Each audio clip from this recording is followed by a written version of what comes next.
మన ముకుంద జ్యువెలర్స్ కొత్త బ్రాండ్ పూర్వి అందమైన 18 గ్రామ్స్ బంగారు ఆభరణాలు దుబాటు ధరల్లో వివరాలకు సంప్రదించండి. నమస్తే రమగారు. నమస్తే జయ. రమగారు, మనకి ధనుర్మాసంలోనే సుబ్రహ్మణ్య షష్ఠి ఉంది కదా. షష్ఠి యొక్క విశిష్టత. సుబ్బరాయ షష్ఠి అంటే సుబ్రహ్మణ్యేశ్వర ఆరాధన చేసుకునే రోజు. ఇదివరకటి కంటే సుబ్బారాయుడు షష్ఠి అంటారు. సుబ్రహ్మణ్య షష్ఠిని సుబ్బారాయుడు షష్ఠి. తమిళియన్స్ ఎక్కువ చేస్తారని కనిపిస్తుంది. స్కంద షష్ఠి అంటారు. మన వైపు సుబ్రహ్మణ్య షష్ఠిగా చెప్తాం. కంద అని రాస్తారు కానీ కంద కదది, స్కంద. స్కంద షష్ఠి. అయితే నాగుల చవితి నాడు ఆచరించలేని వాళ్ళు స్కంద షష్ఠి నాడు చేసుకోవటం ఒక పద్ధతి. స్కంద షష్ఠే చేసుకోవచ్చు మనం. స్కంద ఆరాధన సంతానప్రదం. రెండోది కుమారస్వామి శుద్ధ జ్ఞాన స్వరూపుడు. సుబ్రహ్మణ్యుడు జ్ఞానస్వరూపుడు. మనము మన జీవితానికి ఒక ఆధ్యాత్మిక ప్రగతి కావాలన్నా, క్రమశిక్షణతో కూడిన జీవితం కావాలన్నా కూడా సుబ్రహ్మణ్య ఆరాధన చాలా మంచిదిగా చెప్తారు. ఈ సుబ్రహ్మణ్యం అంటే మనం సర్పం కదా. అవునండి, మనకు తెలుసు అది. అయితే ఈ సర్పం మానవ దేహంలో సర్పం ఉంటుంది. అది ఎక్కడుంది? కుండలిని స్వరూపంలో ఉంటుంది. ప్రతి మానవుడికి మనకి అవయవాలు కనపడతాయి. కనపడనివి చక్రాలు ఉంటాయి మనకి. షట్చక్రాలు ఉండి 6 చక్రాలు ఉండి పైన 7వ చక్రమైన సహస్రార చక్రంలో అమ్మ అంటే మా శక్తి కొలువై ఉంటుందని చెప్తారు. ఈ శక్తిని చూడాలంటే మూలాధార చక్రంలో ఉన్నటువంటి కుండలిని శక్తిని నిద్రలేపి ఆ శక్తి ద్వారా మనం అమ్మని చూడగలుగుతాం. ఈ కుండలిని ఎలా ఉంటుందంటే తన తోకని తనే కరిచి నోటితో కరిచి పెట్టుకుని 3 చుట్టలు చుట్టుకుని ఉన్నటువంటి ఒక సర్పాకార శక్తి మనకి మానవ దేహంలోనే ఈ కుండలిని రూపంలో ఉంటుంది అని చెప్తారు. ఈ కుండలిని శక్తి అది సర్పంలాగా పైకి వస్తుంది కదా, అది సుబ్రహ్మణ్య శక్తిగా చెప్పబడుతుంది. జ్ఞానం కలిగినప్పుడే, మనలో జ్ఞానం వికసించినప్పుడే మనం ఈ చక్రము ఆ చక్రాన్ని సరిచేయటము, అది మిగిలిన చక్రాలను భేదనం చేసుకుంటూ ఆ చక్రంలోంచి ఈ కుండలిని శక్తి బయటకు వచ్చి ఒక్కొక్క చక్రాన్ని దాటుకుంటూ చక్రభేదనం చేస్తూ తురీయ స్థితికి పై దాకా అది రావాలి అంటే కనుక జ్ఞానం కావాలి మనుషులకి. అంతేగా. మనం ఈ కుండలిని భేదన చేసిన వాడు, చక్రభేదనలు చేసిన వాళ్ళు మన చుట్టుపక్కల కొంతమంది మహానుభావులు కనపడతారు. సాధారణంగా చక్రభేదన జరిగినప్పుడట షట్చక్రాలను ఒక్కో చక్రాన్ని భేదించి శక్తి పైకి వస్తున్నప్పుడు ఒక్కొక్కళ్ళకి కొన్ని రకాల శక్తులు వస్తాయి. ఆ శక్తులకి లోబడిపోతారు చాలామంది. శక్తికి లోబడి అది ప్రదర్శనకి పూనుకుంటారు. ఓకే. లేదా చుట్టుపక్కల వాళ్ళు ఎవరైనా సరే దాన్ని ప్రబోధిస్తారు, ఓహో నువ్వు అద్భుతమైన వాడివని. వెంటనే వీళ్ళకి అహంకారం మాయ వాళ్ళని పైకి ఎక్కనివ్వదన్నమాట. అహంకారానికి లోనయ్యి అది అక్కడే ఉండిపోతారు. ఉండిపోయి ఆ శక్తులు ప్రదర్శన అంతే. ఇంకా తర్వాత ఇంకా ఉపాసన పైకి వెళ్ళటము, సహస్రారంలో శక్తిని అసలైన అమృతాన్ని అందుకోవటం చేయలేకపోతారు. చక్రభేదనం జరుగుతుంది చాలామందికి, చక్రాలు వెళ్తాయి. కానీ ఎక్కడ ప్రతి చోట వచ్చేసరికి ఒక్కొక్క చక్రభేదన జరగంగానే ఒక్కో రకమైన శక్తి ఆవిష్కారం జరుగుతుంది.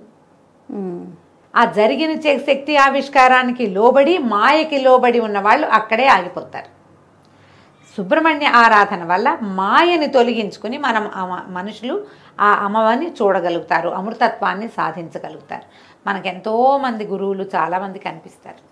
వీళ్ళందరూ కూడా అంటే చాలామంది జనాల్ని ఆకర్షించగలిగిన వాళ్ళు, ఎక్కువ మంది జనాలు వాళ్ళ చుట్టూ చేరుతారు.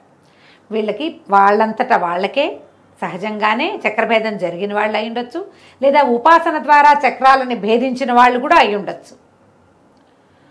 ఈ ఎప్పుడైతే జనము గుమికూడటము చాలామంది వేరే రకరకాల మార్గాలు వచ్చినాయో ఏ స్థాయికి వెళ్ళారో ఆ స్థాయిలో ఉండిపోతారు. మనం ఎంతోమందిని గమనిస్తాం, పెద్దవాళ్ళని చూస్తాం, వాళ్ళలో విపరీతమైన జనాకర్షణ ఉంటుంది. వాళ్ళు ఏం చెప్పినా వింటారు జనం. అవును, వాళ్ళ వెనకాల పరిగెడతారు, వాళ్ళనే పరమ గురువుగా భావిస్తారు కూడా.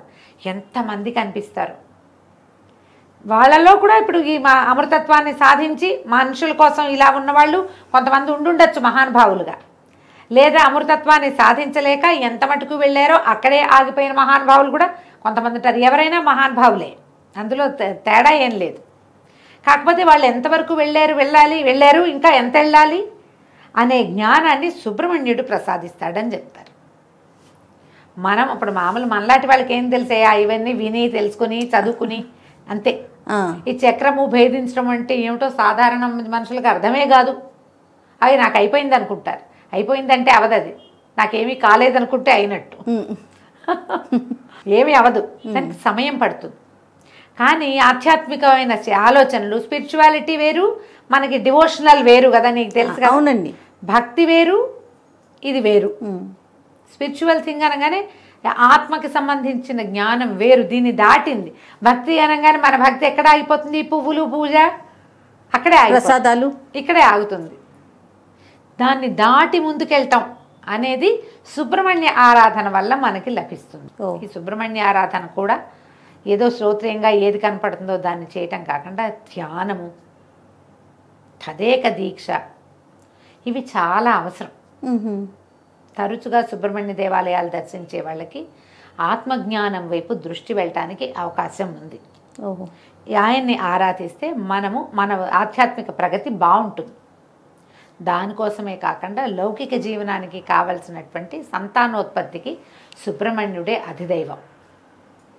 సంతానం కావాలంటే సుబ్రహ్మణ్యుని ఆశ్రయిస్తే సంతానం కలుగుతుంది. జాతకంలో నాగదోషాలు అవి ఉంటే, కుజదోషము, నాగదోషము కనపడుతుంటాయి, వాళ్ళు తప్పకుండా సుబ్రహ్మణ్య ఆరాధన చేయాలని చెప్తారు. సమీపంలో ఉన్న ఎక్కడ నాగనాథులు ఉంటారు, ఎక్కడ నాగప్రతిష్టలున్నా అక్కడ పూజించటం. సర్పారాధన, నాగారాధన చాలా మంచివి. సుబ్రహ్మణ్య స్తోత్రాలు కూడా కొన్ని అద్భుతమైన స్తోత్రాలున్నాయి. సుబ్రహ్మణ్య భుజంగ ప్రయాతము, సుబ్రహ్మణ్య అష్టకం, సుబ్రహ్మణ్య సహస్రనామాలు, సుబ్రహ్మణ్య అష్టోత్తరము, ఏది సులువుగా మీకు చేసుకోగలిగితే అది చేసుకోండి. సుబ్రహ్మణ్య అష్టకం చాలా సులువు, 9-10 శ్లోకాలు చక్కగా నోటికి వచ్చేస్తాయి. రోజు చదువుకుంటే సంతానార్థులైన వాళ్ళకి మంచి ఉపయోగిస్తుంది. మీరు ఏదైనా చేయించుకుంటారు, IVFలు అవి ఇప్పుడు బోల్డ్ వచ్చినాయి కదా, అవి సక్సెస్ అవ్వాలన్నా భగవత్ సహాయం కావాల్సిందేనమ్మా. ఖచ్చితంగా అండి కదా. అందుకని మీరు సుబ్రహ్మణ్య అష్టకం చదువుకోండి. చదువుకుని ఏదైనా చేయించుకోండి. వైద్యానికి వెళ్తున్నారు, అదొద్దు, ఏ హోమియోపతి మందే వేసుకుంటున్నారు, అప్పుడు కూడా సుబ్రహ్మణ్య ఆరాధన చేసుకుంటూ హోమియోపతి వైద్యమే చేయించుకోండి. దానికి వెళ్ళినా దీనికి వెళ్ళినా ఎప్పుడు కూడా భగవత్ సహాయం తీసుకోదలిస్తే సుబ్రహ్మణ్యుడు దీనికి అధిదైవంగా ఉంటాడు. వివాహాలు ఆలస్యమైనా, తరచు సంతానం లేట్ అయినా, లేదా అబార్షన్లు అయిపోయే వాళ్ళు చాలా మందికి మిస్క్యారేజెస్ అయిపోతుంది, కొంతమందికి ఎక్టోపిక్ ప్రెగ్నెన్సీ లాంటివి వస్తాయి, వాళ్ళకు కూడా సుబ్రహ్మణ్య ఆరాధన మంచిది, స్కందారాధన మంచిది అనేది మనం ఎప్పుడు చెప్తూనే ఉంటాం. ఎందుకంటే ఈ స్కందుడు ఎన్ని చోట్లకో మారి ఎక్కడ ఇది కాకుండా జన్మించాడు. ఎన్ని ప్రతికూల పరిస్థితులు వచ్చాయో ఆయన పుట్టుక్కి, అమ్మా నాన్నని కలవనివ్వల దేవతలందరూ కలిసి, సహజంగా ఆయన పుట్టలేకపోయాడు, సహజంగా జన్మించలా. శివవీర్యాన్ని శక్తిలో నిక్షేపితం చేయలేకపోయారు, పార్వతిలోకి రానివ్వలా దాన్ని. ఆ శివవీర్యం భూమి మీద పడింది, అగ్నిదేవుడు భరించాడు, అక్కడి నుంచి గంగానదిలోకి చేర్చారు. ఆవిడ శరవణంలో వదిలిపెట్టింది, దాన్ని అక్కడ వదిలేసింది, శ్వేతపర్వతం ఎక్కడ వదిలిపెట్టేసింది. వదిలేస్తే అప్పుడు ఇవన్నిటికీ ఎన్ని చోట్లకి జారినా కూడా చివరికి శిశువుగా మారాడు ఆయన, రెల్లుగడ్డలో నుంచి. అంతే కదా శరవణ భవుడు, అందుకే కదా ఆ రెల్లులో జన్మించాడు. ఇన్ని చోట్లకి మారినా జన్మ మాత్రం కుదిరింది. ఆయన తారకాసుర సంహారం చేశాడు. తారకాసుర సంహారం కోసం జన్మించిన వాడు ఈయన. అంటే ఏదో ఒకటి సాధించడానికి పుట్టాడు. ఆ పుట్టడానికి ఇన్ని స్థలాలు మారి కూడా స్కందుడై జారిపడినా కూడా జీవించే ఉన్నాడు ఆయన. అంత బలమైన వాడు కాబట్టి ఆయనని ఆరాధిస్తే మనకి ఏదైనా ఇబ్బందులు ఉన్నా కూడా సంతానం కుదురుతుంది. అవకాశం ఉన్న వాళ్ళు సుబ్రహ్మణ్య ఆరాధన చేసుకోండి. ఈ సుబ్రహ్మణ్య షష్ఠిని సుసంపన్నం చేసుకోండి. ఒకవేళ చవితినాడు చేస్తే ఇది చేయకూడదని కాదు, చేసినా షష్ఠి పూజ చాలా మంచిది. దీనికి సులువుగా చేసుకునే విధానం ఏంటి, ఇంట్లో మీరు సుబ్రహ్మణ్యుడు వచ్చిన బాలసుబ్రహ్మణ్యం పటాలు దొరుకుతాయి. చక్కగా చిన్న మొహంతో పిల్లవాడు కూర్చున్నట్టుగా కనపడుతుంది. ఓ నెమలి సర్పము కనపడుతుంటాయి, వేలాయుధం కనపడుతుంది, ఫోటోలు కనిపిస్తాయి. బాలమురుగన్ని తెచ్చి ఇంట్లో పెట్టుకోండి అమ్మ. తెల్లటి పువ్వులతో అర్చన చేసుకోండి. 108 నామాలు చదువుకోవచ్చు. తెల్లటి పువ్వుల దండ గుచ్చి వేయండి. తర్వాత చలిమిడి, చిమ్మిరి లాంటివి నివేదన చేయండి. పాలు పోయచ్చు. చిన్న వెండి పడగ తెచ్చుకుని ఆ పడగను పెట్టుకుని నామాలు చదువుతూ పడగకి పాలు పోయండి.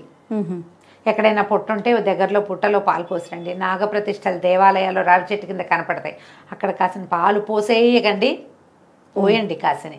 చిన్న అంత వెండి గిన్నెడు, వెండి గ్లాసెడు పాలు చాలు ఉద్ధరణతో పోస్తే ఒక 11 సార్లు 11 ఉద్ధరణలు, అంతకంటే అవసరం లేదు. పుట్టలో పోస్తే 3 ఉద్ధరణల పాలే పోయమని చెప్తారు, అంతకంటే అక్కర్లా. ఆవు పాలు పోయింటే అవి శ్రేష్టం. మీకు అవకాశం ఉంటే చిమ్మిడి చలిమిడి చేసుకోండి. పగలు తరిగినవి తినద్దు, రాత్రిపూట అన్నం తినకూడదు, ఉపవాసం చేయాల్సిందే. పగలు భోజనం చేసి రాత్రికి ఉపవాసం చేయొచ్చు. కొన్ని చోట్లయితే మొత్తం 2 పూట్ల చిమ్మిడి చలిమిడి తినే ఉంటారు. మీ ప్రాంతాల వారీగా ఏం చేస్తారో అది చేయండి. మీ ప్రాంతాల్లో ఏ పద్ధతులు లేకపోతే నేను చెప్పిన సులువైన విధానాన్ని పాటించండి. 2 టమాటాలు చిదిపి పప్పులో వేసుకోండి, ఒక టమాటా చారు పెట్టుకోండి, పగలు భోజనం అయిపోతుంది. క్యాలీఫ్లవర్ లాంటివి ఇట్లా తుంపితే కూర అయిపోతుంది. అవునవును. చాకులతో కొయ్యొద్దు అని చెప్తారు. మరి ఎందుకు చెప్తారో తెలీదమ్మా. నేను మా పుట్టింట్లో అత్తారింట్లో కూడా అదే విధానం, నాకున్న విధానాన్ని నేను మీకు చెప్తున్నాను. అంటే మీకు ఏదైనా విధానం ఉంటే అవి పాటించండి, కుటుంబ విధానం ఉంటే పాటించుకోండి. మీకేమీ లేదు మీరు చేయాలని భావిస్తే కనుక ఇలా చేసుకోవచ్చు. రాత్రికి ఆ చిమ్మిరి చలిమిడి తినండి. ఏదైనా ఒక పండో ఫలమో, అరటిపళ్ళు మంచిదమ్మా, ఈ కోసుకునే పళ్ళు అవి తినకండి. చాకు ముట్టుకోవద్దు, అదే రూల్. కొయ్యొద్దు, కత్తిపి చాక కాకపోతే కత్తిపిటితో కొయ్యచ్చా అని అడగండి. తరిగేవి కోసేవి పనికిరావు. సుబ్రహ్మణ్య భుజంగ ప్రయాతం కొంచెం టఫ్, కానీ అది చాలా బలమైంది, మంచిది అని చెప్తారు. ఎవరైతే ఉపాసనా మార్గంలోకి వెళ్ళాలనుకుంటున్నారో వాళ్ళు సుబ్రహ్మణ్య భుజంగ ప్రయాతాన్ని రోజు చదువుకోవటం వల్ల ఆధ్యాత్మికమైన ప్రగతి కొంత ముందుకెళ్తాం మనం సాధనలో. అవకాశం ఉన్నవాళ్ళు ఈ సుబ్రహ్మణ్య షష్ఠిని సుసంపన్నం చేసుకోండి. తప్పకుండా. నమస్తే. నమస్తే.